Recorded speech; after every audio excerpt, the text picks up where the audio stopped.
Good evening, ladies and gentlemen. A very warm welcome to you all to the 26th Dastur Dr. Sohrab Hormazji Kutar Memorial Lecture here at SOAS.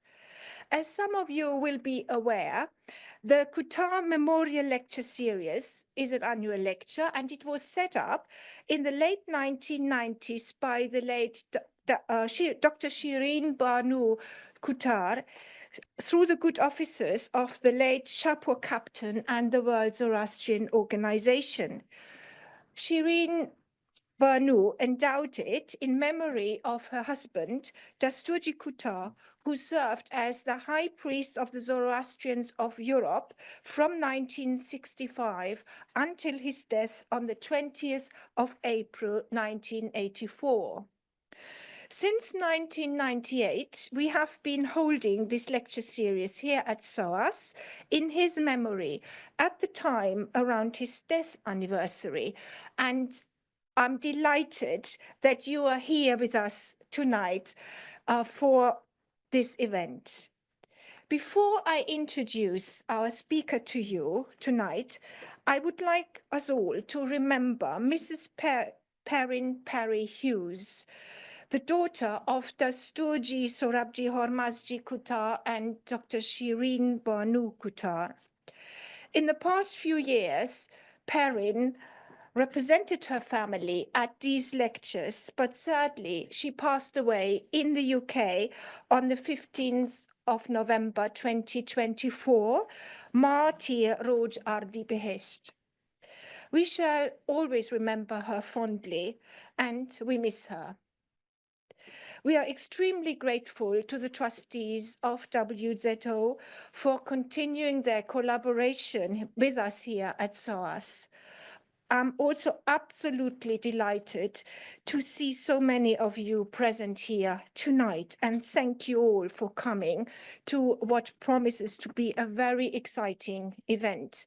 And in fact, the event tonight is the best subscribed Kutar lecture we have hosted. We have over 100 people who actually signed up to come in person, and more than 200 people who have signed up to listen and see the lecture online. It's my great pleasure and privilege to welcome our speaker tonight, Dr. Pavel Lurie of the State Hermitage Museum at St. Petersburg. During the current academic year, Pavel is the invited researcher at the French Institute of Advanced Study in Paris, and we are delighted that he has made the perilous journey from Paris to the UK to speak to us tonight. Pavel's main research fields are texts and personal names in the Sogdian and Khwarezmian languages, and the archaeology of arts, the arts, and the history of Central Asia. Pavel is thus one of the very few archaeologists who actually bridge archaeology and language study, and not only of one language, but of different languages. From 1993 to 98, Pavel studied history of Iran and Afghanistan at St. Petersburg State University. In 2004, he received his PhD from the St. Petersburg branch of the Institute of Oriental Studies for a thesis on Zoroastrian place names. His doctoral supervisor was the distinguished Iranist, Professor Vladimir Lifshitz.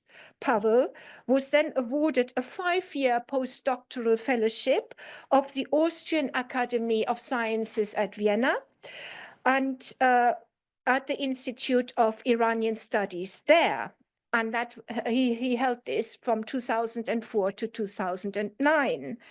During that time, Pavel researched the personal name in Sogdian texts, and this work was published by the Austrian Academy of Sciences in 2010 as a volume of the series on Iranian personal names.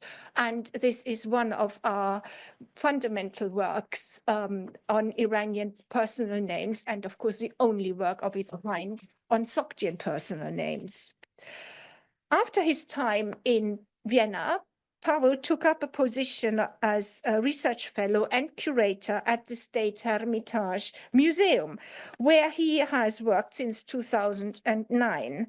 And in 2015, Pavel and his team hosted the conference of the Societas Iranologica Europea at St. Petersburg at the State Hermitage.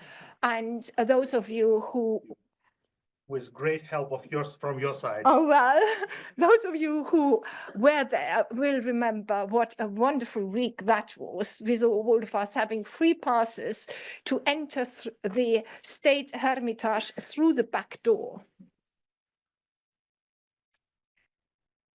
Pavel is also a co-director of the Panjikand archaeological expedition, and he regularly goes to Central Asia and Iran to conduct excavations there.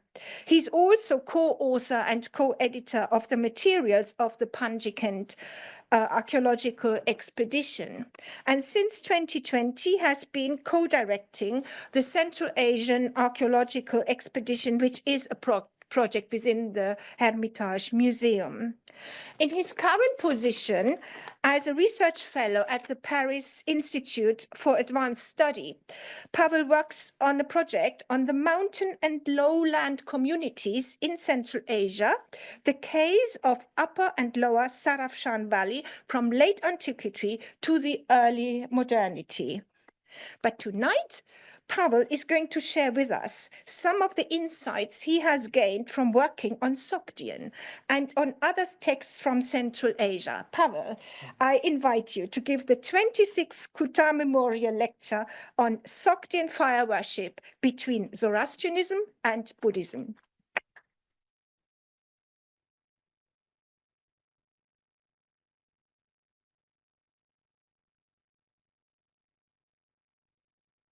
Thank you. Thank you very much, Almut, for this fantastic introduction.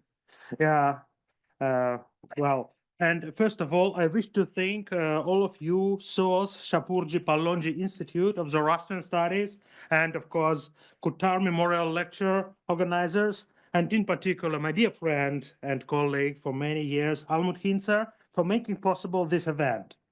I'm happy to explain my view on this quite intriguing and to some extent controversial subject. So during, just after I sent the title, I decided to change it a little bit and to add heating in there on the top, and to learn more from the audience whose knowledge of Zoroastrianism, both in theoretical and in practical point of view, is much superior to mine.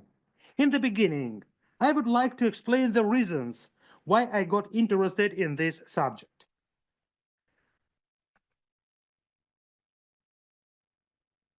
So how to do that? Yeah. The Sogdian version of the Santa Rajataka, the story of Sudarshan, an earlier incantation of Buddha, is outstanding in several respects.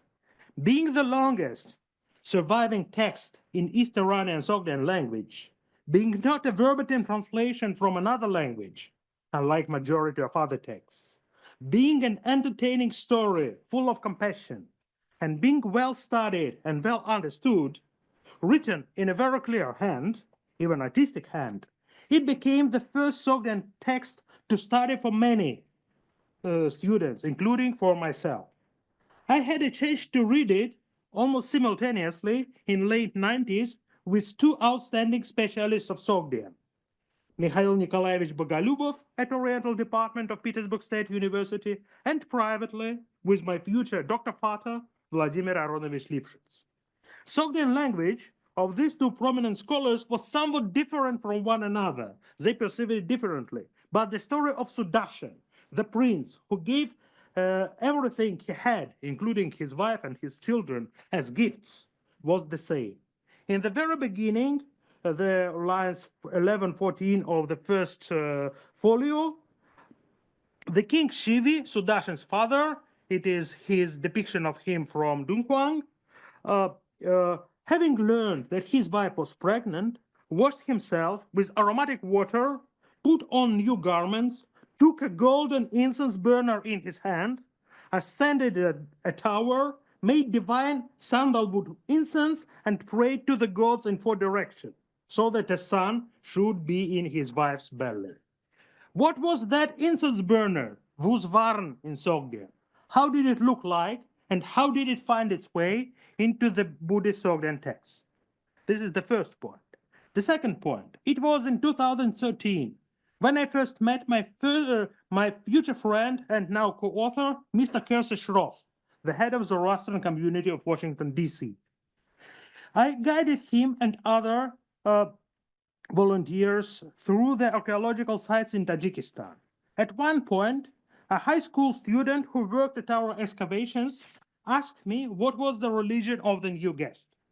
My answer was, as I readily admit today, an oversimplification. I just said that he was Atash Parast, fire worshipper. Kersey, who being Parsi, knew amount of Tajiki Persian, hastened to add that in fact he was not. He is not. The Zoroastrians do not worship fire. They worship the god, and fire is just a medium to communicate with God.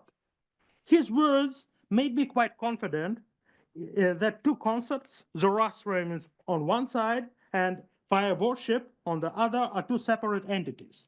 Neither Zoroastrianism could be limited to fire worship, nor fire worship is exclusive feature of Zoroastrianism. However, very often they join together, and one of my goals here is to understand one of the cases of this merger. During my archaeological work in medieval Sogdian sites of Panjakent and Hisarak, I met a number of cases of traces of fire worship or alleged fire worship, be it architectural features like on this slide, images or discovered objects. They all needed their explanation, and I try to offer them below. Finally, reading scholarly literature on pre-Islamic Central Asia and neighboring regions, I often came across the references to fire worship of some shape. However, in many cases, the identifications are quite controversial. I'll try to show below that what has been often considered remains of fire sanctuaries were in fact heating devices, while minor incense burners have been sometimes mistaken for an Eucharist bowl or even for a mushroom. This lecture is divided into 4 parts. First, I provide brief trivia about Sogdiana, her religion, and available data on that. Then I'll discuss 2 peculiar types of rooms which have been considered fire sanctuaries or chapels. After that, I'll deal with fire altars and incense burners, including both archaeological finds and depictions. Finally, I'm going to analyze which kind of practice was associated with these fire altars, both by laymen and the Magi. So we turn to the first introductory part, Sogdiana and her religions. Probably the first occurrence of the toponym Sogdiana or ethnic Sogdians is found in the Younger Avesta. It is the second land created by Ahura Mazda, and by the time of Darius, Sogdiana was already a part of Achaemenid Empire. Since that time, and until late 19th century, this name was applied to the land of Central Asia in parts of present-day Uzbekistan and Tajikistan, with the center in Samarkand in the oval. This is a fertile land rich in irrigational agriculture, and the word Surud in Tajiki Persian means lowland ridge of waters. The important position of Sogdiana was inherited from Avesta into later Zoroastrian literature, and the Pahlavi text on the towns of Era and Shahr begins with description of Samarkand. According to the treatise, the text of Holy Scripture was kept in its fire temple on golden tablets before it was burned by Alexander. The apocalyptic Zandi Vahman Gassan, on the contrary, includes Sogdians, together with Turks, Chionids, Indians, Tibetans, and so on, into the list of non-Iranian invaders who will destroy Zoroastrian law and cause terror. Indeed, Sogdiana, located in the northeastern extremity of settled Iranian lands, was perhaps more prone to various nomadic invasions from the steppe than her southern neighbors. In the histories of Alexander, Sogdians are usually named together with Scythians, Saka. We know of Sarmatian peoples, so like this famous Orlat, burial ground, Kangju migratory state in Middle Sirdarya, Kidarite Huns, Heptalites, Turks, controlling the valleys of Zarafshan and Kashkadaria. Sogdiana was never a strong unitary state, but rather a confederation of smaller cantons, a kind of policies with strong communities and weak royalty.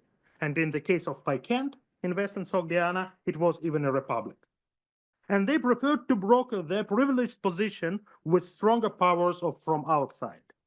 This crossroads position, let us look to the map again, enabled Sogdian to develop, since the turn of the Common Era at least, intensive trading ties with close and distant neighbors, especially with China. And it resulted into both colonies being founded in Sogdiana and the way ether and great exchange of goods and ideas, which formed the unique, rich, and well-developed Sogdian culture of the 5th to 8th century along the so-called controversial term Silk Road. It is from the very arid land on the way to Han China in Turfan, not in this place, but like that, and in Dunhuang in the first instance, where majority of Sogdian texts in Sogdian language were founded by Western expeditions in the early 20th century. Sogdian language, as it turned out after almost immediate decipherment, was a typical Eastern Iranian tongue, a distant relative of Persian, which is closer to early medieval Khorasmian, Bactrian, Khotanese, a distant ancient Avestan, and modern Pashto, Ossetic, Pamiri tongues, and especially Yeknobi, a vernacular of a small mountain community of a tributary of Zarafshan. The majority of Sogdian texts discovered were written in 3 distantly related scripts of Aramaic origin, and were translations of the religious literature of the world religions of the day. Buddhist texts were mostly translated from Chinese, Manichaean ones were rendered Middle Persian and Parthian originals, and Christian texts were translated from Syriac. A smaller portion of the text was secular, and only a handful mirrored what can be called native Sogdian religion or even Sogdian Zoroastrianism. As you know, the first recording of the beginning of Hashem Vohu is in Sogdian script. In Sogdiana proper, the climate does not usually preserve the ancient organic materials on which longer texts are normally written. The situation is different in the mountains of Upper Zarafshan, where the documents from Mount Muk were found in 1930s, the largest collection of Sogdian texts within Sogdiana. Since April 2025, by the way, they are included in the UNESCO World Heritage List of Documentary Heritage. Likewise, inscriptions on hard material known in a limited extent from archaeological sites of Sogdiana and the documents from Mount Muk are secular texts. They reflect the episode of Arab conquest of Central Asia in 721-22. So far, there haven't been found any religious texts in Sogdian from Sogdiana proper. All the personal names and some expressions, for example, oath given to Mithra, reflect the beliefs of the population. Foreign sources, Chinese, Arabic, especially the works of Al-Biruni, provide important information of the beliefs of the land too. The religion of Sogdiana proper is, however, mostly studied from archaeological perspective. It was in the late 19th and early 20th century when the authorities, the bone containers from Biyanaiman to the west of Samarkand and elsewhere were discovered. And since the earliest studies, they have been examined through Zoroastrian lens. After the World War II, large-scale excavations were initiated in Central Asian republics. Since 1946, the newly founded Sogdian Tajik archaeological expedition started excavations at Panjakent. This small town to the east of Samarkand proved to be our main reference site, where from the largest amount of data about 5th to 8th century Sogdiana, Most of the mural painting, a distinctive feature of its culture, just a small part of what is in the Hermitage is here. And a huge amount of other material have been collected during almost 80 years of uninterrupted investigations. Since 1994, the speaker was blessed to be a member of the Panjakent archaeological expedition, and since 2010, he was cursed to be its co-director. The excavations of Panjakent, Samarkand, Varaksha, Shahristan, Jatepa, Sanjar Shah, and other sites provide us with main information about the life of Sogdians, including their spiritual culture. As we shall see, the research during the last decade significantly changed our perception of Sogdian religion. Unlike the text from the East, the influence of world religion is quite limited in these excavations. For example, from Panjakent, we know only of one mural, one terracotta, one wood carving, and one or two Brahmi inscriptions on pottery that pertain to Buddhism. Similarly, Christian population of Panjakent is attested only through two ostraka, two graffiti on pottery, glass ample of Saint Mina, and pectoral cross from a grave near the city wall.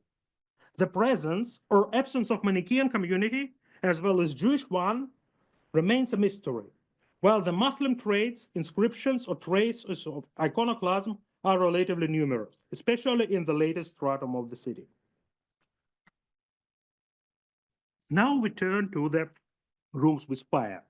During the excavation in Sogdiana and neighboring regions, apart from clearly functional ovens, be it kitchens, pottery kilns, and so on, we often meet peculiar rooms that pertain to long-term keeping of fire, and moreover show these or those decorative elements.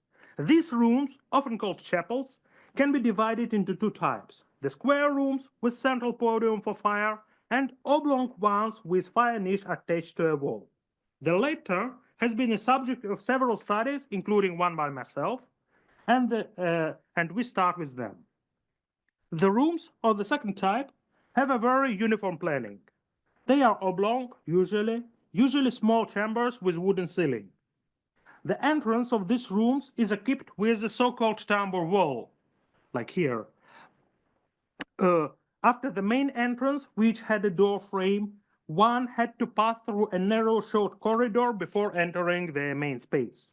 The second entrance was often decorated with an arch and its corner with a pilaster, and it didn't have a door frame. Along the two short and one long wall, there was a white mud brick bench, so-called sufa, which is a common feature in Sogdian architecture. The fourth long wall had a small niche at its side, and in the center there was a fire niche attached. It had clear traces of fire, the bottom was slightly above the floor, and the top had a conch or semi-dome. Usually, at two sides of the fire niche, there were semi-columns made of wooden pillars covered with plaster. The rooms were, moreover, often decorated with stamped ornament. For example, this one from our excavation at Hisarak in the mountains of Tajikistan. You see here the stamped ornament. And with murals, including the famous merchant's banquet scene in the largest room of this kind. Also, there is a narrative about old woman hunting scene with tulips from a 6th century example in Panjakent, or wild ram's run in Hisarak Palace. Such rooms are so far absent in the temples of Sogdiana. The decorations, the special position of a fire niche, so these are some of the good examples here, however, suggest that these rooms were used for fire worship. And indeed, this position was held by a number of scholars who considered such rooms as home sanctuaries, chapel for fire worship, or alike. Paul Bernard, the French archaeologist who discovered Iconum, on the contrary, suggested that these rooms were warm winter housing of the family. He operated with the observation that they are a feature of residential blocks, are different from fire worship as depicted on murals, and that the rooms were elevated to some extent in order to protect them from cold earth, and that the tambour wall protected the inner space from outside winds. I side with Bernard's hypothesis and added an observation about the miserable height of the rooms. In one of the chapels of Hisarak, the holes for queen beams here are just 85 centimeters above sufas. Even if we consider the possibility of a gabled ceiling, one could hardly stand upright in such a place. Moreover, the elevation of sufa benches above the fire indicates that the heat of the oven disturbed in the room where the family was sitting or rather reclining. Even more important are statistic observations. Such chapels are characteristic only for Panjakent and to lands to the east of it in the upper Zoroastrian. There are perhaps traces of such room in the Frasiap, and another one has been found at Mik Castle in Ustroshan, also in the highland region. In Panjakent, the rooms of this type constitute about 1.5% of excavated rooms of households. And often they are found in one and the same household or two neighboring ones. They are more prominent in Navruz Shah, closer to the mountains, or around 10%, and in the highland region, they constituted 4% of rooms in a small village of Gardani Hisor and 15 in the neighboring Kum. And until 2017, of 24 rooms at Hisarak, seven had this shape. The excavations are ongoing, and in Panjakent in 2017, we discovered a very well-preserved chapel in poor household, which burned down during the Arab seizure of the city of 722. It doesn't change the small percentage of the room of this type. So we count the rooms excavated in Panjakent above 1,000. A similar room was discovered at Sanjar Shah in 2015. Faint traces of color have been survived on a fire niche and its columns. At Hisarak, now we count 56 completely or partially excavated rooms, and of them 8 are chapels. That is almost 15%. They are absent only in the Citadel 2, which was a stronghold. Perhaps such rooms could have once been located in the upper floor, which didn't survive. But we find 2 of them in the palace, Citadel 1, one in a household on a separate hill, Citadel 3, another one was attached to the southern city wall. So this is the fire niche, this is the wall, this is the fire niche, this is the side niche, and that's enough for decision. And in the main residential area in Shahristan, 4 of 16 rooms excavated so far are chapels. This is a newly discovered one. One can hardly, in each of 2 households, there was a, so to say, master bedroom with better decoration, like this one.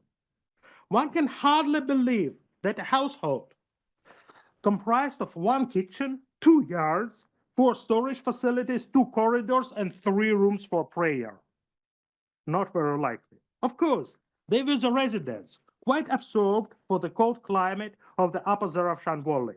The median yearly temperature there is more or less similar to Stockholm or Oslo, so a bit colder than London and a bit warmer than Petersburg. The rooms with central fire podium are square or almost square, usually somewhat larger. So here are some examples. The sufas are usually placed along the 4 walls. The entrance can be slanting along 1 wall or be in the center. They can be 2 passages, and slanting passage along the wall could have a tambour wall. They had wooden ceilings, often supported by 4 pillars, and space between them had a lantern construction. The walls of such rooms could be decorated with murals. In fact, their organization was quite similar to so-called reception halls of Panjakent and elsewhere, save the presence of the fireplace in the center. The fireplace was located at the center on mud brick sokol elevation, with low borders surrounding it and a recess in the center, which is filled with ashes or, at any event, burned. It can be square in plan or have a horseshoe shape. The latter is more characteristic of Middle Sirdarya region and Varashania Bukhara. With 4-sided symmetry, central altar podium and 4 columns. These rooms resemble Tahartok fire temples of Sasanian Iran, even if later ones are made usually of stone and located outside cities. The geographical and chronological distribution of such rooms is much wider. We know them in Bactria to the south, in Khorasmia to the west, in Upper Zoroastrian region, they're very common in Bukhara, Western Sogdiana, and they are very common along Sirdarya Valley. So we have them in Fergana, in Ustrushana, in Chach, Tashkent, in Middle Sirdarya, and also on the march towns in the delta of Sirdarya. In Panjakent, however, they constitute an insignificant share. I know only of 5 rooms of this type. Their location is important for our study. One of them was a part of a late house at the city wall. Another was a renovated room 71 of the Ridge Block 3. The third is a weakly preserved room in Area 30 in the west.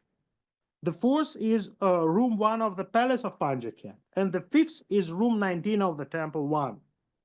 So the first 3 are located in habitation area and dated to a late Straits, 740s to 770. The fourth is in the palace, while the fifth is a part of one of 2 big temples of Panjakent. One can hardly disagree that the latter one had a ritual function. The walls were painted in black, and there was much ashes inside, and the neighboring room 20, so this is room 19, this is room 20, was a storage of wood, and as one learns from its analysis, it was fragrant apricot wood, the one, so far I know, used by Zoroastrians in Iran, where sandalwood is an expensive commodity. When looking to the ground plan of the temple, however, we easily comprehend that fire room was not the main object of veneration. It was relatively small, located at the side of the main sanctuary. Moreover, as excavations have shown, this room functioned only during a relatively short period of the late 5th and early 6th century. Consequently, its eastern part was demolished with a new podium of portal.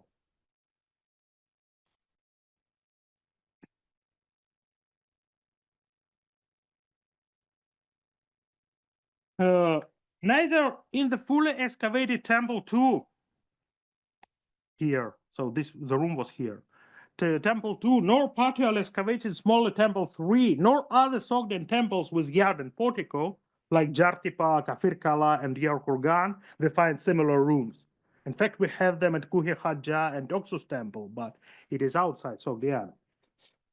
The Sogdian temple would easily function without such a fire sanctuary. The example of Paikent, the westernmost city of Sogdiana, is also very telling. In the citadel, there was a temple dated to the 3rd or 5th century, and there 2 square rooms with central podiums for fire altars and no sufas were located. This and these 2 stages of the development. The planning resembles the central part of Takhti Suleiman temple, Yusuf, in the Iranian Azerbaijan. In the early medieval residence area, so-called Shahristan 1, the square rooms with sufas and central fire podiums are omnipresent. And among 3 rooms are excavated in 1999, so I was digging around here, 2 were of this shape. As we know now, virtually each household had a square room with sufas and central fire podium. The rooms with this central fire podium are usually considered integral part of temples of Sirdarya Basin. These temples do not resemble at all the yard and portico temples of Sogdiana in the previous slides.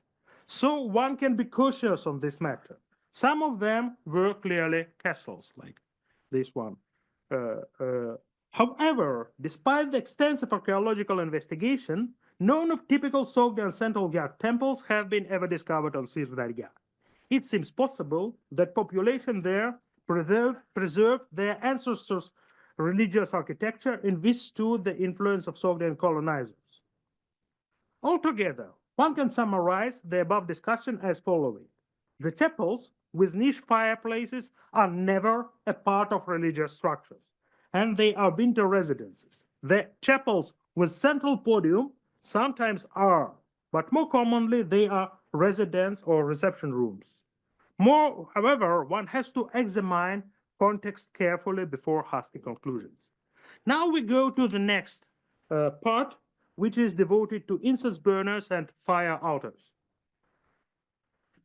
So we are going to look at these devices. The material used can be divided into two groups: images of objects like this one on murals, ossuaries, coins, etc., and real objects found in excavations, in pottery or metal.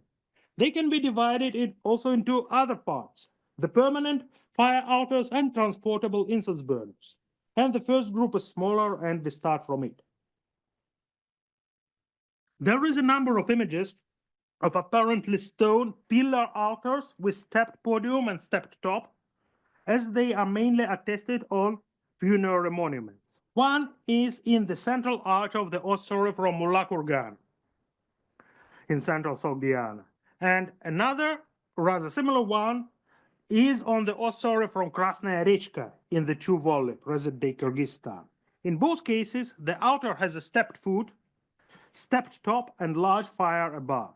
Mulakurgan one has a body with cannelures and side fires. Both are surrounded by a pair of priests and padam mask, here and here. Moreover, we find them on the so-called Sino-Sogdian funerary stone beds and sarcophagi of the late 6th, early 7th century from China. This group of artifacts, now well known and amounting around 15 examples, show very elaborate carvings, which combine Central Asian, Chinese, and steppe motifs.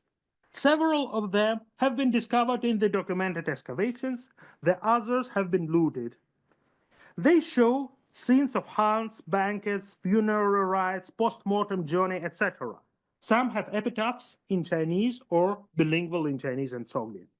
Judging from these texts, not all the deceased had Sogdian origins. Some of them had some affairs, some business with what was called Western land in Chinese texts. One should also note that only few of these tombs witnessed scattered bones. In other cases, there were traces of cremation, and in the majority of cases, we see depositions of bodies according to Chinese norms. The so-called bird priests wearing padam are a very common part of this funerary art, and they operate in front of fire altars. The altars, however, are different in dimensions and sizes. And in the case of Shijun or Virkak sarcophagus from Xi'an, executed in 579, we have clearly square fire altars, this and this, with stepped bottom and top and cannelures on the body in front of these bird priests. Unlike other cases, there are two altars of this type depicted, because the symmetry of composition of worship was broken by the door and two guardians. So our altars are here, and here is the central part. Another altar of similar type, yet round in plan, but with stepped top and bottom, is on the frontal side of the Cochin Shelby White and Leon Levy collection. One can notice some similarities in another piece from the same collection and on the fire altars of the Yuhong's bed, but it did not so clearly visible. The other sarcophagi and funerary beds and other decorations, we have what can call fanciful altars with zoomorphic motifs. For example, the one with camel stand from Anja lunette, and a dragon, perhaps a dragon here, one on the Anbei bed, now in the Western Market Museum in Xi'an. The standard transportable fire altars, on which below, appear on Sino-Sogdian art, but as far as I can see, they are not associated with bird priests. Now, we can turn to a very different media, the coins. The larger part of Sogdian coins are almost aniconic, bronze cast roundels with a square hole, inscriptions and a sign, so-called katamga. They follow Chinese model. However, portrait coins without a hole, usually struck of Western model, are not a rarity.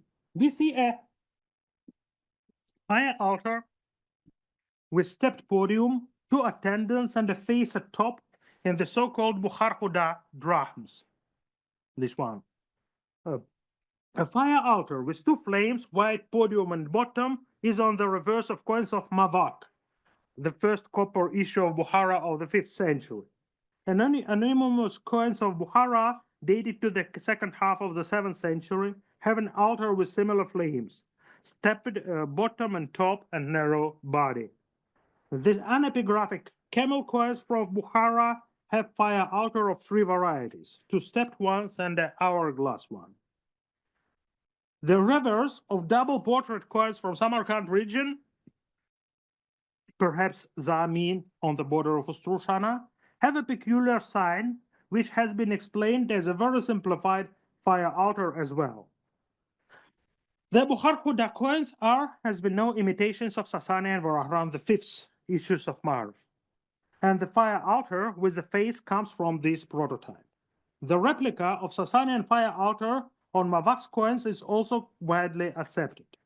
The anonymous coins with the portrait and camel come from Bukhara region too, the part of Sogdiana, which is at closest to Sasanian Marv.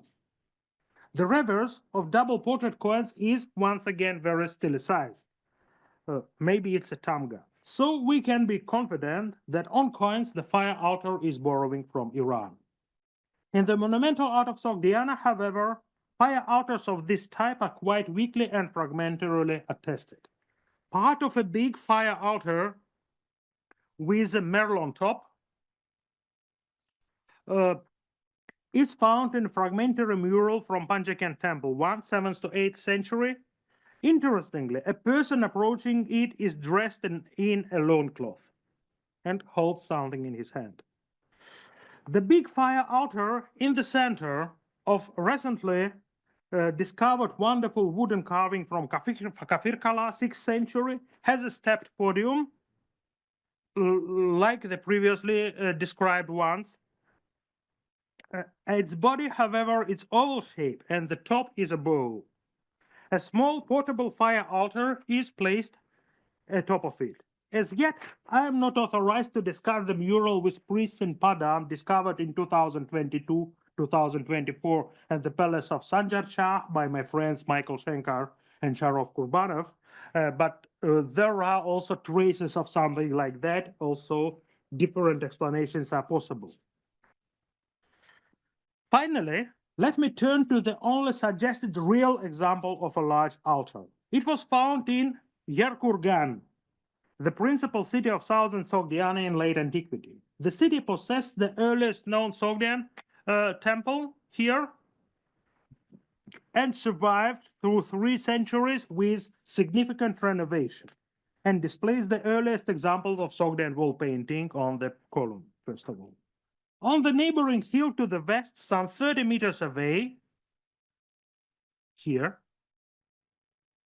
there is a square podium 2 in 2 meters with 4 indented niches at each side. At a later stage, the top of this construction was leveled to form a new burnt floor and ultimately was walled up into a new podium. The excavator, Rustam Hamidovich Suleimanov, recognized it as a base of a large altar, and since traces of fire were abundant in the surrounding, it was supposed to that this altar was used for a fire worship. It is noteworthy, however, that the upper part of the construction has been leveled. We don't know what was its top, and an ostrakon with 2 Kharoshti aksharas, a shibboleth find of Buddhism in Central Asia, was found in the same area. So I cannot exclude that at top of this construction had a dome shaped, and altogether it was a votive small stupa, with the indented niches being a reworking of decorative arcade, which we find in many stupas in northwest India or Afghanistan. It is noteworthy that Alexander Naimark, with whom I shared these observations quite recently, also examined the possibility that the Western Hill was Buddhist monument, but on the completely different ground. The discoveries of small incense burners, pottery ones and their fragments, in various sites of Sogdiana and adjoining area regions amount to hundreds, and a dissertation would be needed to provide a more or less complete list and attempt their chronology and spatial distribution. And from my point of view, it will be not the dullest dissertation possible. I limit myself with showing some examples from Panjakent, Karshaul near Tashkent. One of them was misinterpreted as Eucharist bowl. Hyderabad in northern Sogdiana, Sidak on middle Sirdarya. Mostly they comprise of two elements: the high cylindrical socle, hollow or solid, and a wider bowl atop. The height can amount 10 to 50 centimeters. The bowl can be decorated with a kind of petals, making it look like a gear, and the base and socle can have wavy ornaments, various impressions, and very often the socle has a cut-through, so to say, windows, like the one from Hyderabad Tepe. Both wheel-made and handmade examples are known. Few pieces from Ustrushana and Chuvole are placed on zoomorphic foot instead of a conical one. Larger and more artistic ones have been found at Balalik Tepe in northern Bactria and in Yerkurgan again. The former is unusual because of several lines of ornamentation and impressions of a molded head, like on many Sogdian ossuaries. The second one is prominent for a hemispherical bull with three heads, and especially for a corrugation, like a rough Spanish color. I don't know how to call it better. As we shall see, a very common feature in the depictions. Other examples, there are decoration on this juncture, but smaller ones. The bronze finds are much fewer. One can mention an excellent counterpart of pottery ones, 45 centimeters high, which has been found in Upper Zoroastrian region. A one on tripod with animal pose has been discovered at Panjakent, as well as what is considered to be a lamp on a tall profiled foot with very small tripod. A one of similar form was found at Jartepe temple, halfway between Samarkand and Panjakent. There was also a thin sheet of bronze with 4 godly images on it. According to the reasonable guess of the excavators, Berdimuradov and Samibayev, it could be the cover of a wooden socle of incense burner. A fragment of another incense burner of this type was found in Paiken temple, and quite recently a probable bronze socle was found there too. As we know, Sogdian Toreptics greatly inspired the Chinese consumers. And Chinese products imitating Central Asian metal vessels were done in gold, silver, bronze, and also pottery. A very good example I saw today in the British Museum. The lead multicolored glaze aimed to imitate silver glass, and among such pieces, those resembling our incense burners are indeed untested, like the one which is in San Francisco Asian Art Museum. The artistic representation of incense burners of this type are outstandingly numerous in a variety of media, inside and outside Sogdiana. Also, a dissertation is needed. Among the early Sogdian monumental art, we see perhaps a bowl on the top of it in the 5th century mural from Paiken temple area. On the 6th century mural from Jaktipa temple, halfway between Samarkand and Panjakent, we observe perhaps a thin one with tripod base. This one like what was discovered in Panjakent. In the named carved wood decoration from Kafirkala, that's how it looked during excavation some 5 years ago, we can count no less than 9 ones on the main board, plus 2 or 3 on the top arch and 1 on the side panel. Most of them are in the hands of standing, twice kneeling donors. One is placed inside the bigger bowl, and another one is in the center of the floor of the laetire of worshippers. Several types of incense burners can be distinguished. They find 2 tall lamps similar to the bronze ones from Panjakent and that of Jarpa Tepe mural, 1 on a sin food, 3 are of a described type of bowl and sokol, and petals of the bowl are well rendered. Yeah, this one. The others have a Spanish color of moderate whites, and the sokol comprises of 2 superimposed truncated cones. This color, rough, is often decorated with jingle bells. As for early Panjakent, it is maybe possible to recognize one in front of a character in padam. So this is character, this is padam, and this is something in his hands. 5th century mural from Temple 1. A kneeling character with a bowl on sokol-shaped burner addresses central arch on the mural from the citadel. A burner with a collar, this one, is from the temple 2, and the lamp type 1 is from the temple 1. In the developed art of Panjakent, 7th to 8th century, the depictions are even more numerous, and the model with ruff is most common in, if not the only one. This ruff is now very wide and sometimes high, with pendants, and the top bowl, removable one, as Valentin Shkoda thought, is much smaller. The flames are large and vividly depicted. The altars can be big, put on the ground or a table, or small, kept in the hands of the donors, of a kneeling donor. These depictions are not exclusive for Panjakent, and we find a very elaborate one in the eastern hall of Farag Palace near Bukhara, and in Sanjar Shah, to be published soon, on the ossuary from Sivas and perhaps elsewhere. The incense burners or fire altars are also known in Sogdian art. A slab on the coach from Miho Museum and on Anyang coach, the bed of Anye. So here, here, here, and here. And most surprisingly, on the stone coffin of Lidan, the so-called Brahmin, in his inscription from Hebei province.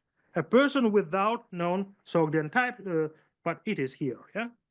So his son, in fact, had something similar to Sogdian name. So we are turning to the depictions and finds of such incense burners outside Sogdian. It is not so surprising to find them in Horasmia, on a silver bowl with a 4-handed goddess, dated to 50-70 of Horasmian era, perhaps around the turn of the 7th century.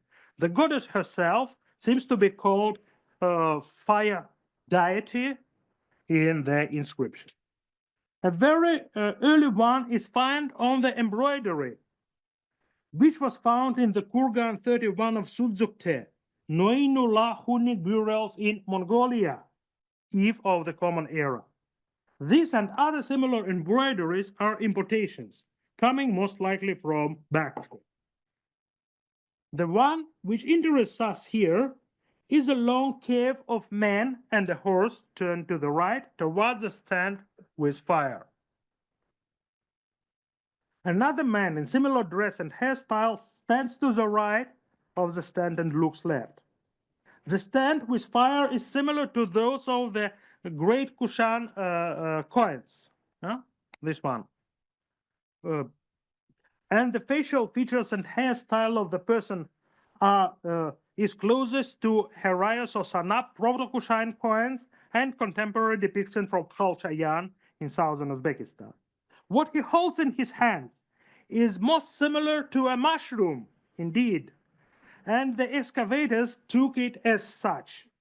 They widely use the hypothesis that old Indo-Iranian ritual drink, soma or haoma, was pressed from hallucinogenous mushrooms.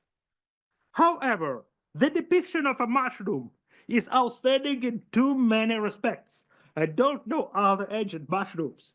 However, one sees some yellow swirl at the top of it, and perhaps it is fire.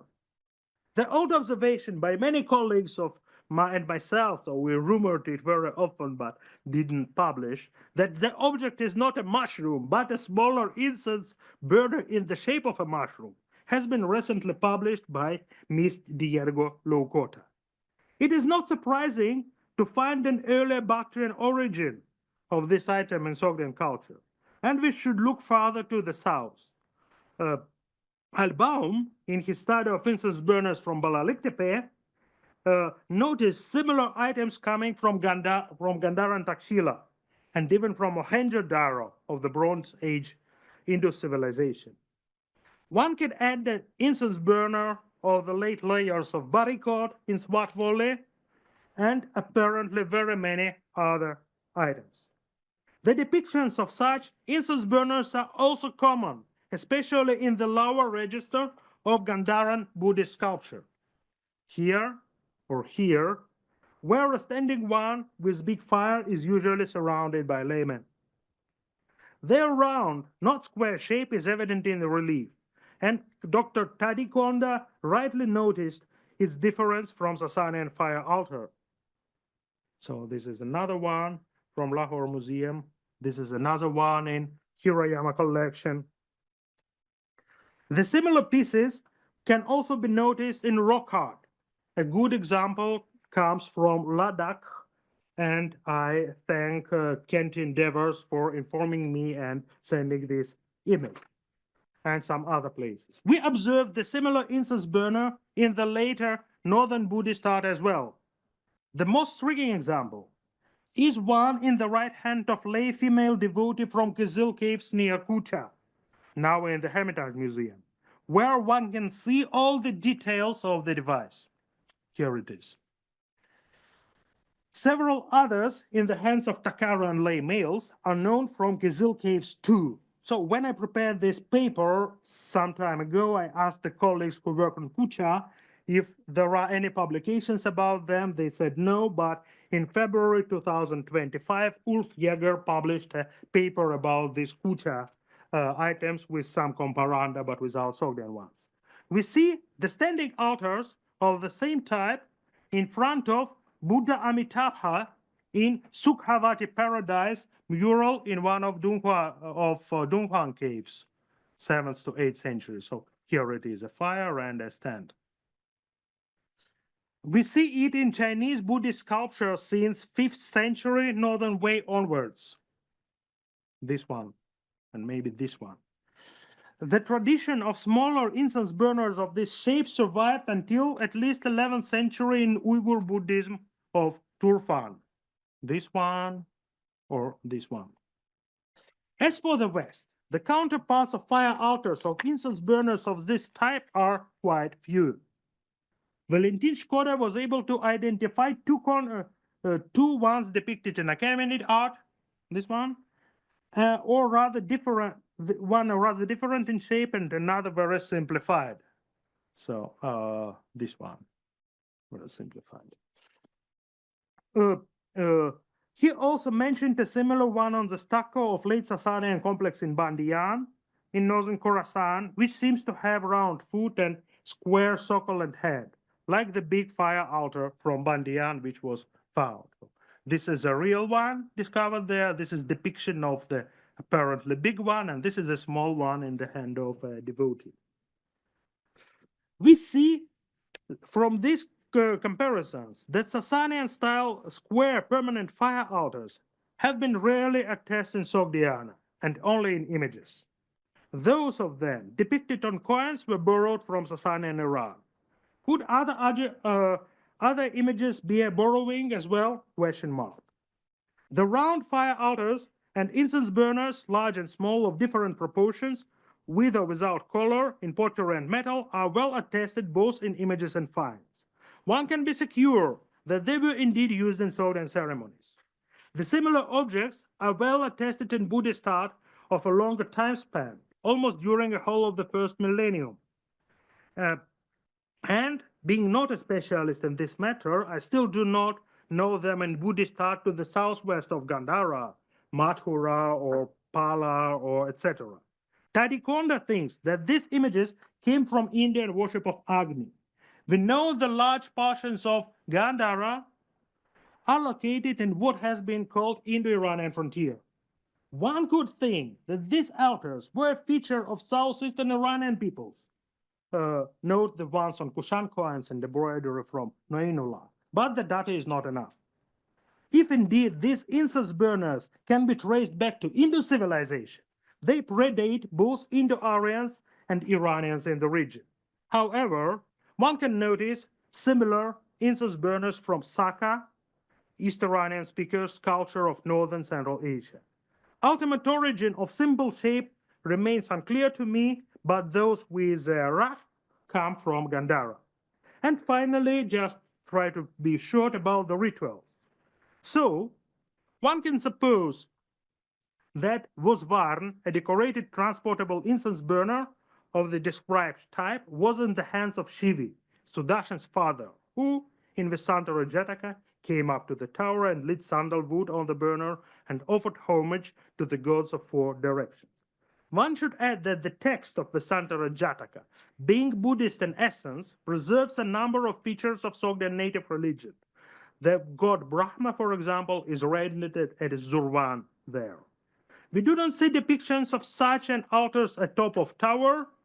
We don't have towers in Sogdian murals, but what we see most often is the donor approaching the deity with such a device.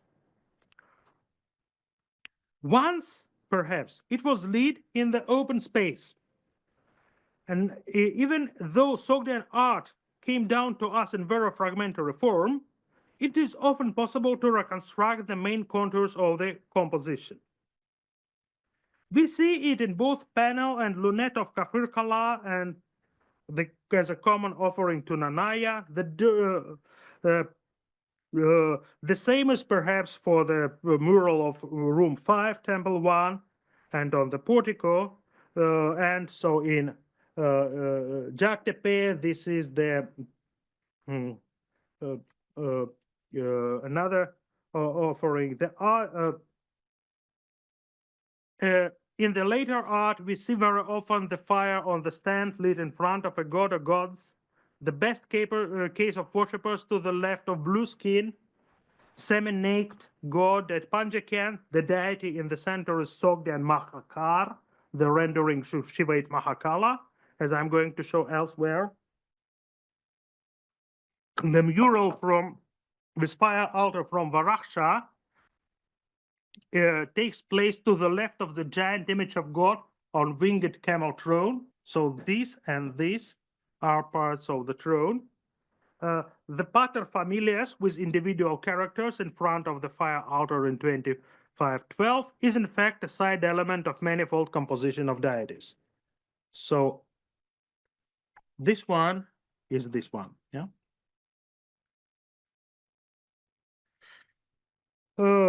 The fire altar also appears in the center of composition. Apart from Sanjara Shah mural, of which I'm silent, we see that in Temple 1, as well on funerary arts, Osiris of Mullah Kurgan and Krasnaya Rechka, and between the bird priests on Sogdian stone furniture. A special case is mural 6-3, where one sees 3 altars placed on the stool with legs shaped with winged rams. This is the stool. This is part of an epic narrative mural. According to Boris Marshak, the whole story described the fight of humans and gods with divs, with demons. This scene is a resolution of the epic, and the stool to the right shows trophies from defeated demons. The 3 persons kneeling are Rustam, here, and captive demons. And 3 altars could be devoted to 3 chief gods. The trophy on this scene should one remind of Takshe Vahram or Adure Vahram initially victory fire of Zoroastrians, like the manifold ones lit by Ardashir after his victories, according to Karnamak. And I'm sure there are other examples. Let us have a closer look to the scenes where the fire is in the center of composition. We see the persons depicted, both lay, man, priests, bird priests, operating somehow with it.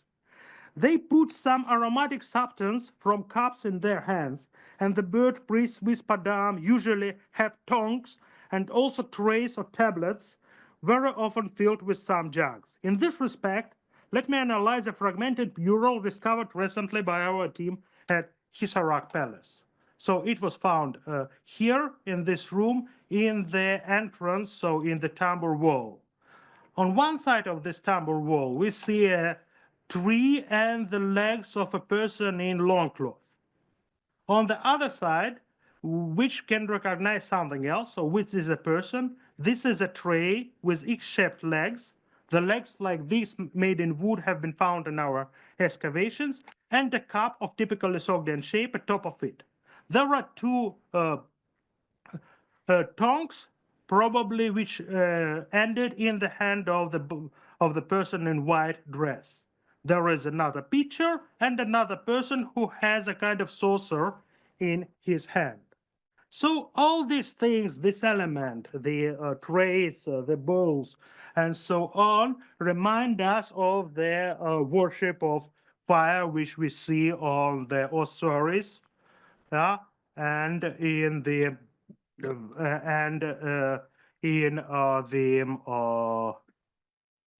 on the Sogdian sarcophagi. So we can recognize the same scene on Hisarak painting, but we don't have a fire altar. There is no place to find it in some places where the painting is lost. No place for that. So it could be like it was a drapery in front of it. So there might be a drapery here, and one can imagine that the drapery had an image of fire altar. Or alternatively, a real fire altar was located there at some occasions, and there is some soot at the top of this entrance.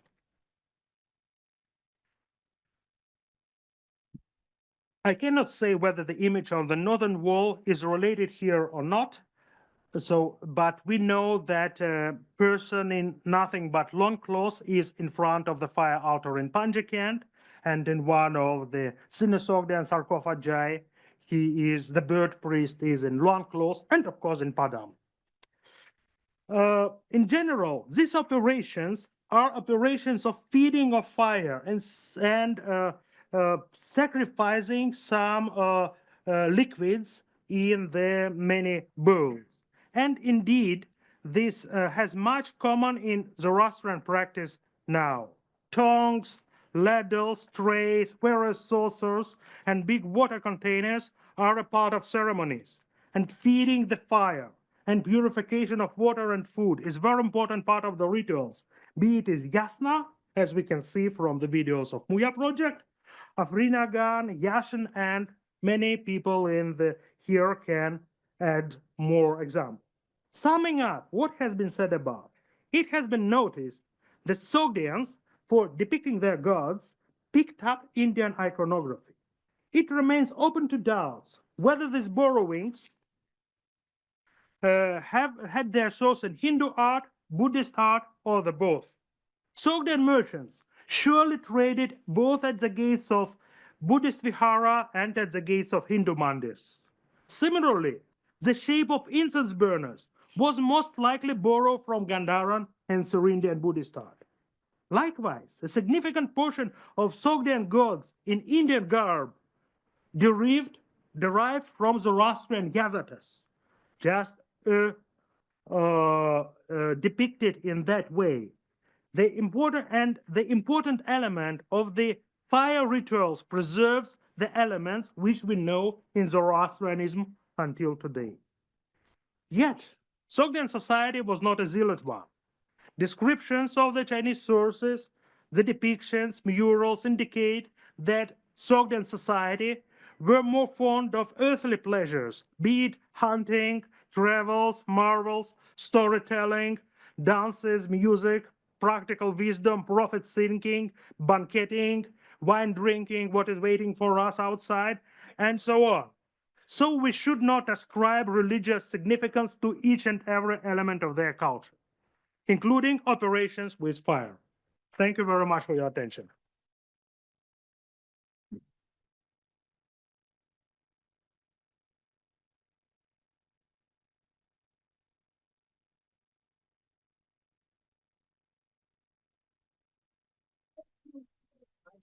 Thank you.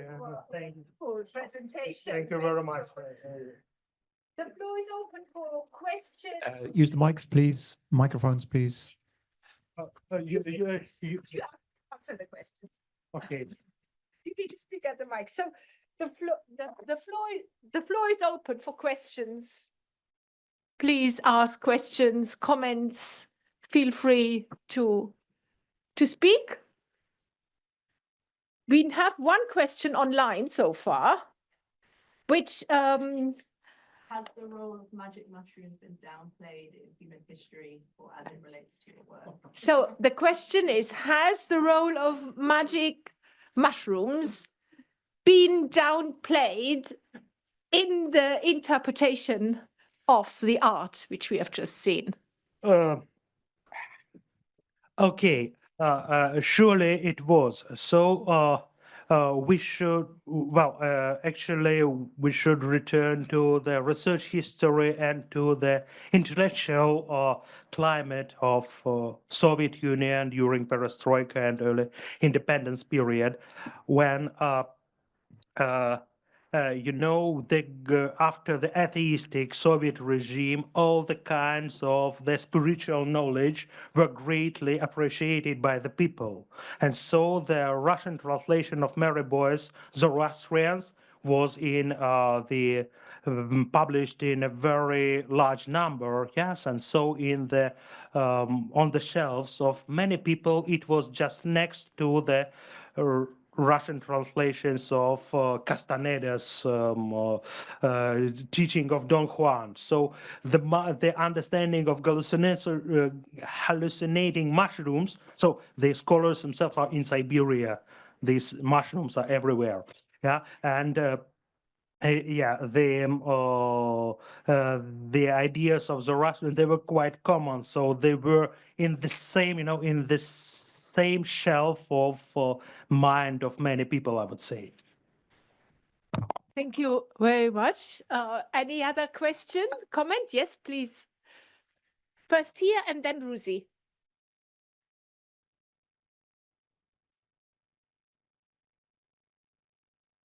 That was very interesting.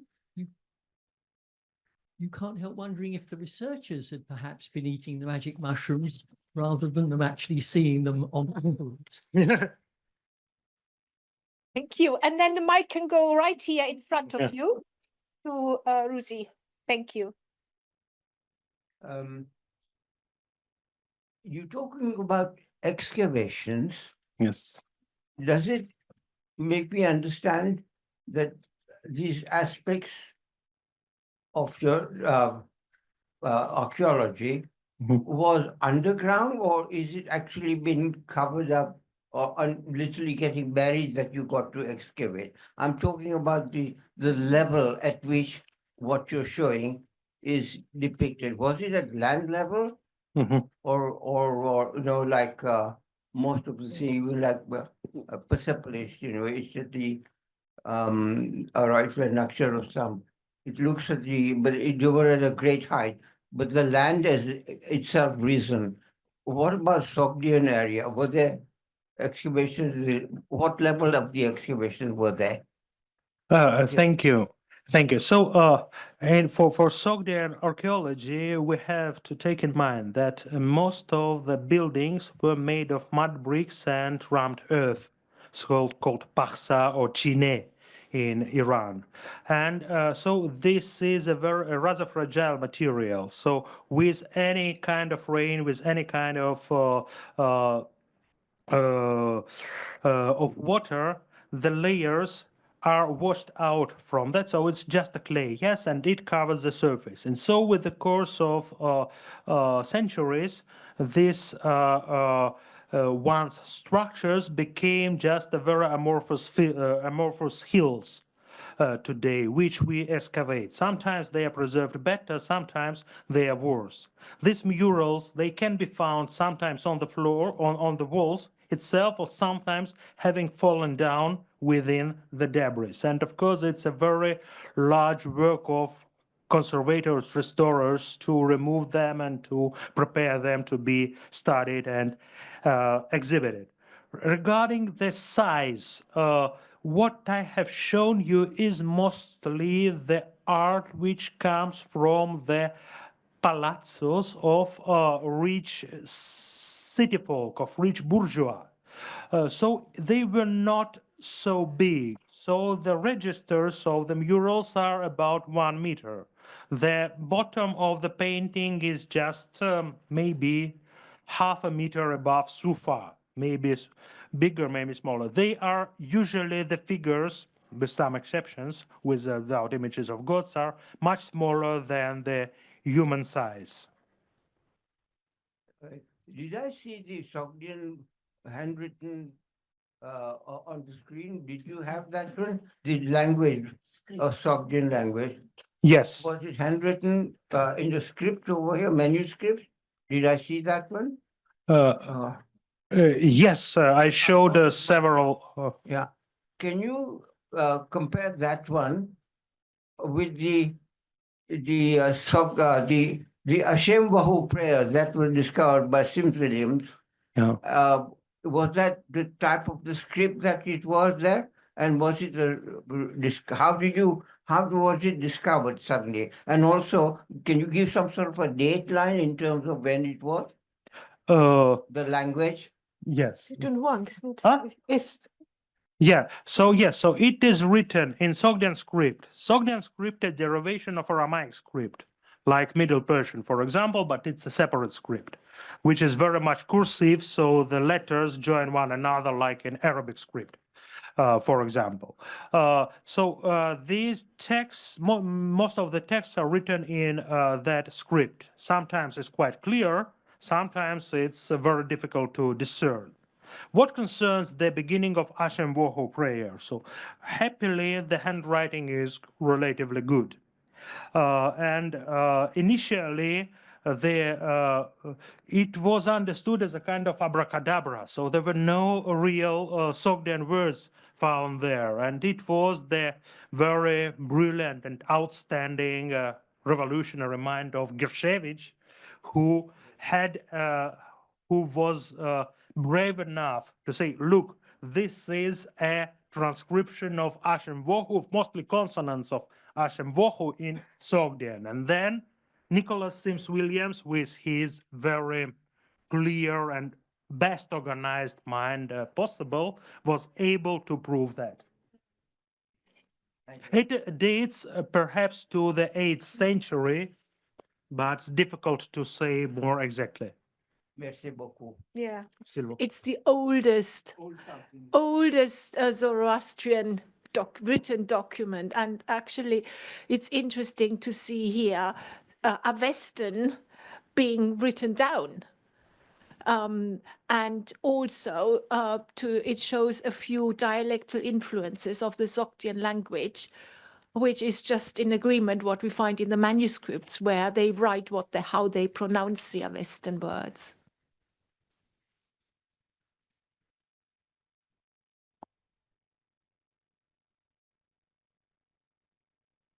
Hello, thank you. The question is about actual amount of Zoroastrians at the territory of former Soviet Union, if you know, because I think they were actually active in a way, and it is interesting to know because it is very ancient religion. And maybe you could tell us how many Zoroastrians in the modern world, all in all. This is my question. Oh, thank you for that question. So I'm not actually specialist in that thing, so there was a recent census in Russian Federation, but unfortunately they did not record their religion. So everybody was allowed to write what he likes. So when I was asked about my nationality, I wrote that I'm Sogdian. Yeah. Yeah. So in the ancient times, you mean, or today? In 19th century. In 1990s, yeah. So in all over Soviet Union, in fact, there were many people who announced themselves to be Zoroastrians. So they were, of course, counted in hundreds or maybe in thousands, hardly more. And so their intention to become, of course, it changed many times. Yeah, so these are the people who were looking for some spiritual basis for their future life in the very dramatic period of the country's history. And so the intentions could be absolutely different or rather contradictory. So some people thought that Zoroastrianism is an ancient Aryan religion, and so in order to reinforce the ancient pre-Christian Slavonic identity, they converted to Zoroastrianism. The others were, in fact, people from Central Asia, especially from Tajikistan, who looked for Zoroastrianism as opposing their rising Islam, and so on. And another very special feature was somebody who was astrologer. And this popular astrologer said that his astrology is based on the astrology of Zoroaster, who was astrologist according to the Greco-Roman texts.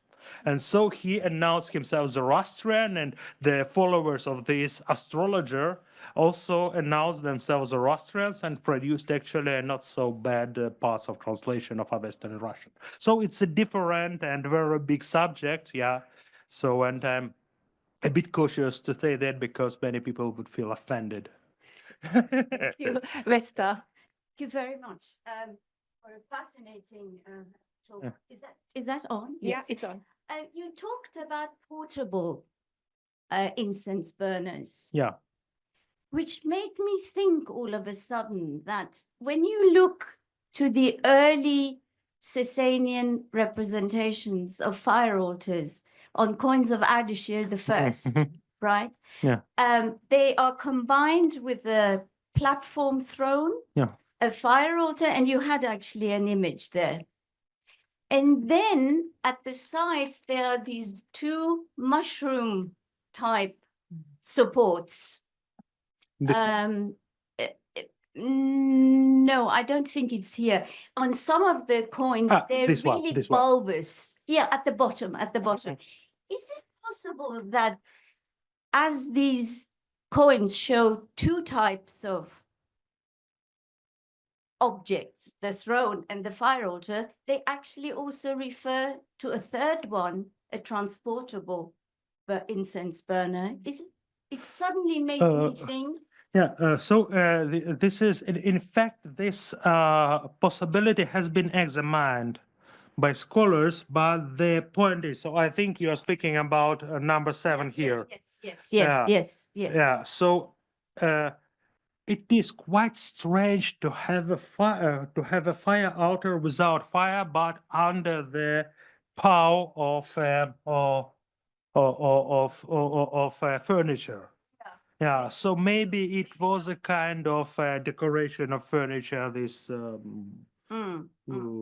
things which are made with. You said number 7, Pavel, that Ardashira in Russian there also for the legend. Yes. So Vester's on to something. For number 7, Alter Ardashira there. So yeah, на монете алтарь огня на монетах Алташира. Fire altar on the coins of Ardashir. Yeah. 240, Yeah.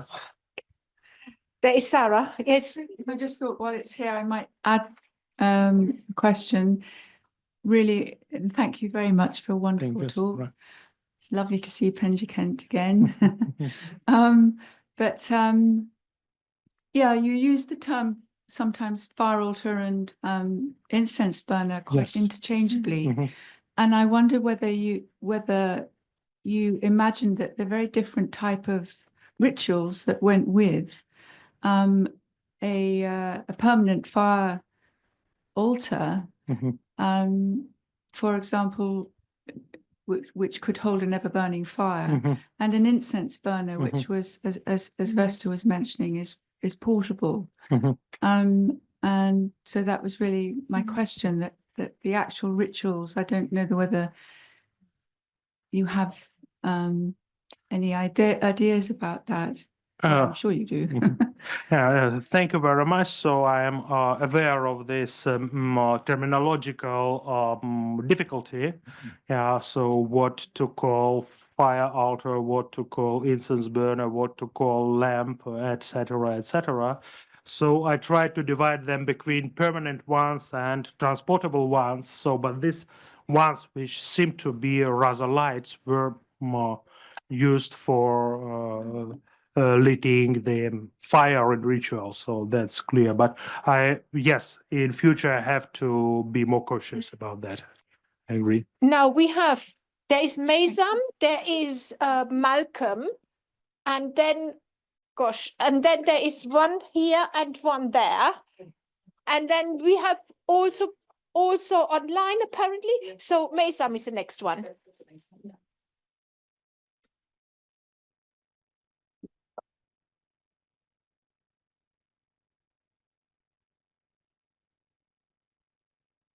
Thank you very much for your lecture. I wanted to ask you. I wanted to It's ask good you. to speak directly into the microphone. Yeah.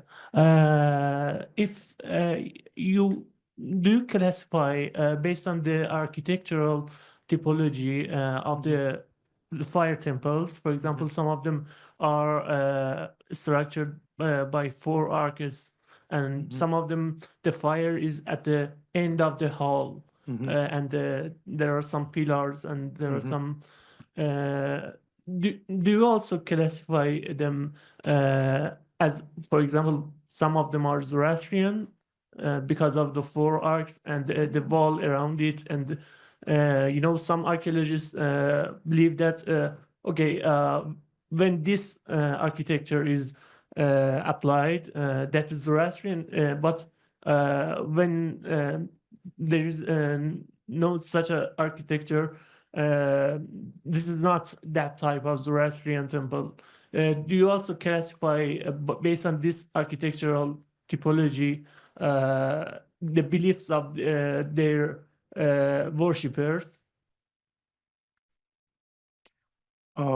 Thank you. So that's really a good question, which I think should be basically addressed to the specialists in Sasanian archaeology. I am not, but I would, yes. So if you can give me the references to these controversies, I would be very much interested to read that, to study that. Yeah, you're talking about the Chahar Tog, which is the four, yeah, the square basically, and the cupola on top, which is typical for the Sasanian fire temples. Yeah.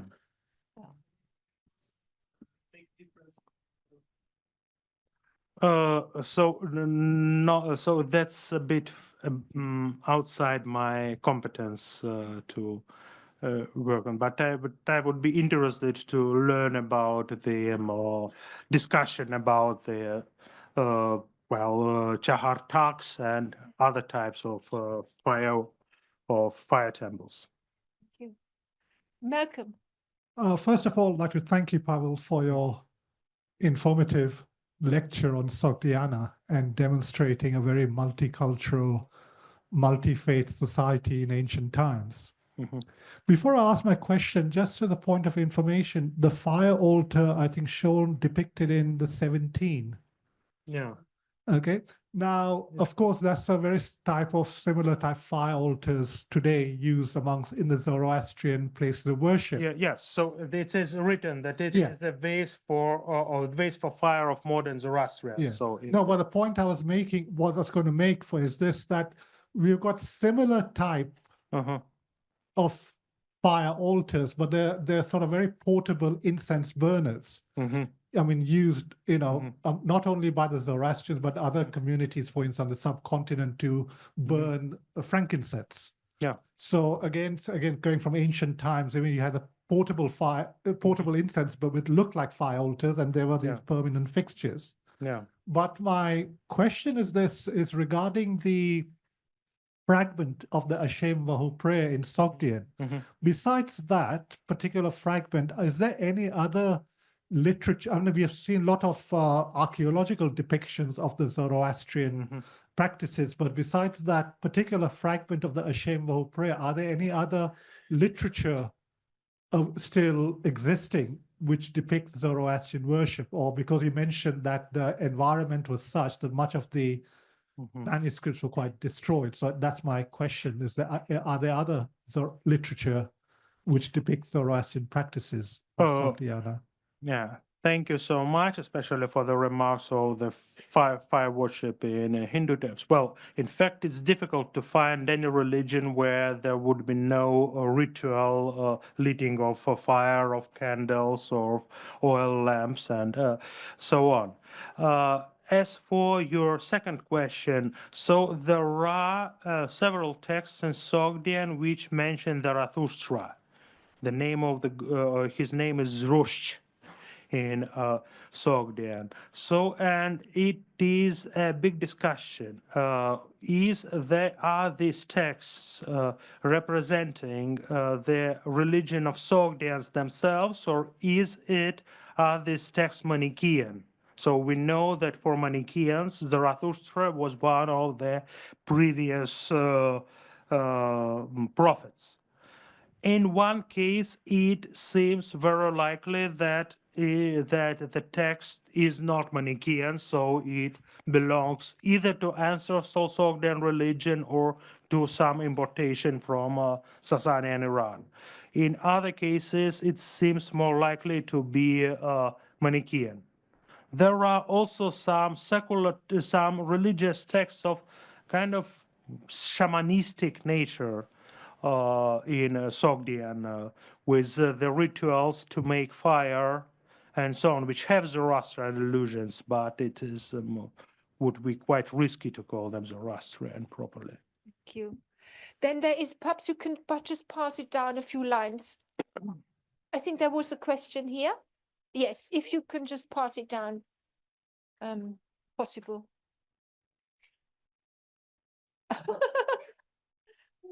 Thank you very much, Farida. Thank you very much for your talk. I'm very ignorant of this subject, but it does seem to me that what you're saying essentially is that we know that the Sogdiana, that area, was very cosmopolitan. It was on a crossroads. There must have been an enormous number of different religions, different attitudes to society within that cosmopolitan organization. Therefore, presumably many religions all were using fire for utilitarian purposes. And the problem, it seems to me, is to distinguish whether what of this constitutes some sort of independent religion. It has been dealt with in some previous questions, but I just, some of the archaeological material, some of the depictions don't necessarily show anything other than some sort of utilitarian use. Have I got this wrong, or is this a major area of concern still? Thank you. So, yes, of course, it was a crossroads of religions, ethics, cultures, and so on. And well, what I tried to show was also a mixture of many types of them. So, well, so far we so we have the evidence for these rituals in some Buddhist elements and in what is native Sogdian religion. For Sogdian Christians, for example, there is there are, I think, no clear religious candle supports and so on. I think I would say one last question, and that's Iskandar. Please do ask. So, thank you very much for I'll be very quick. I think I saw in one of your slides a house, was one of the earlier ones, which showed that the chorkhana type of roof, Yeah, similar to sort of Pamir. Could you talk a little bit more about that? How widespread that was? Was that the standard type of roof, and what the function was? Because they are, well, people in Pamir say that the chorkhana represent the 4 elements, and so on and so forth. But what do we know about them? Thank you. This one. Yes, it is very, very, very, very, very common to have this roof. Of course, not much of this roof survives. So what we usually have are just the bases of columns, of pillars, and the protrusions for queen beams on the sides, but they can be detected with quite a big surety. For example, a part of the later examples from Pamir, Charkhane things, we have the caves of Bamiyan and of Bezeklik and of Dunhuang, which shows the same type of ceiling. So it is made in stone, so they are cut on rock grottos, but they imitate their standard building. And so they had this chaharkhane. So basically, they were in almost every household. Well, thank you very much, Pavel, for answering all those questions which come your way. And before we close, I would just like to whet your appetite for more of this. So we have the WZO are organizing a workshop of 6 workshops throughout 2025 conducted by Meherboud Khanizadeh, who is here with us. Meherboud, can you please stand up and show yourself? Where are you? There. Yes.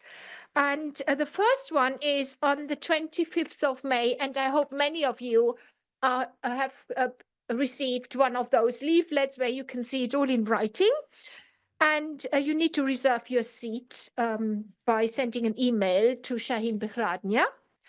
And then, secondly, I would like to draw your attention to the WZO's annual seminar, which is on Sunday, the 1st of June, at starting at 10:30 a.m. at the Zoroastrian Center in Feltham. And the speakers will be Alexandra Bühler, Khodadad Reza Khani, and Vesta Curtis, who is here with us tonight.